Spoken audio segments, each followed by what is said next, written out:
Ad hoc committee আইসিসির rules regulations বা বিসিবির গঠনতন্ত্রে যেটা আছে কি পরিস্থিতিতে অ্যাডহক কমিটি হবে সেটা কিন্তু মেনশন করা আছে বা এই ধরনের কোনো অপশন আছে বলে আমার জানা নেই। আমরা কিন্তু সবাই একটি জায়গায় এক ক্রিকেটের উন্নয়নের ক্ষেত্রে। সাম্প্রতিককালে আপনি দেখেছেন যে আমাদের ক্রিকেট সংগঠক যারা আছে, যে কেউ এটা হতে পারে, আমি নাম মেনশন করছি না, তার ব্যক্তিগত যেটা জিনিস সেই জিনিসগুলি উঠে আসছে এখন।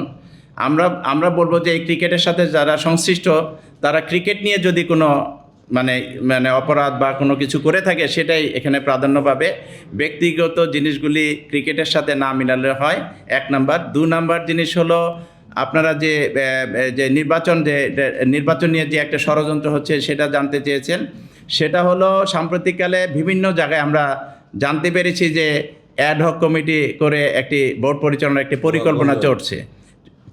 তো এখানে একটি জিনিস আমি বলবো, অ্যাডহক কমিটি আইসিসির রুলস রেগুলেশনস বা বিসিবির গঠনতন্ত্রে যেটা আছে কি পরিস্থিতিতে অ্যাডহক কমিটি হবে সেটা কিন্তু মেনশন করা আছে বা এই ধরনের কোনো অপশন আছে বলে আমার জানা নেই। যুক্তরাষ্ট্রের 1 নম্বর জিম চেইন গোল্ডস জিম এখন আবারও বাংলাদেশে বসুন্ধরা আবাসিক এলাকা ও বসুন্ধরা সিটি শপিং মলে। 2 নাম্বার জিনিস, অ্যাডহক কমিটির করার জন্য যে পরিবেশ পরিস্থিতি প্রয়োজন হয় বা এরকম সিচুয়েশন যদি উদ্ভব হয় সেই ক্ষেত্রে অ্যাডহক কমিটি করা যেতে হবে। এখন কি আমি আপনাদের কাছে প্রশ্ন ছুড়ে দিচ্ছি যে এখন কি সেই পরিবেশ আছে?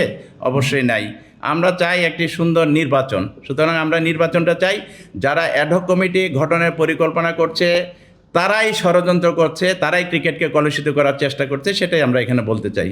অবশ্যই ক্রিকেট একটি রাজকীয় খেলা এবং ভদ্রলোকের খেলা সাংঘাতিকভাবে, এটা আপনারা জানেন।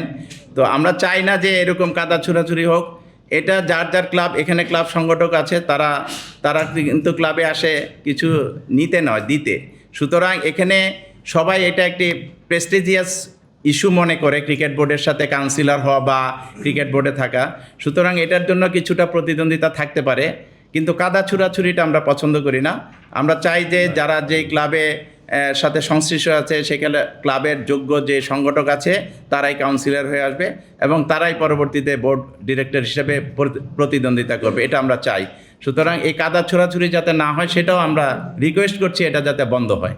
এই Dhaka cricket club organisers association কিন্তু ঢাকার 76টা ক্লাবকে নিয়েই, এবং যদি এই কোয়ালিফাইং ক্রিকেটে যারা অংশগ্রহণ করছে তারাও কিন্তু আমাদের সাথে সম্পৃক্ত হতে পারে, এবং এখানে আমাদের কোনো দল মত কোনো কিছু নাই।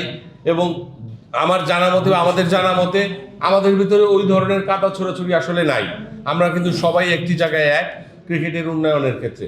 সুতরাং আমরা এই ব্যাপারে ঐক্যবদ্ধ, আমাদের ভিতরে আসলে ওই ধরনের কোনো মনোমালিন্য বা কাদা ছড়াছড়ি নাই। সম্পূর্ণ তার ব্যক্তিগত ব্যাপার।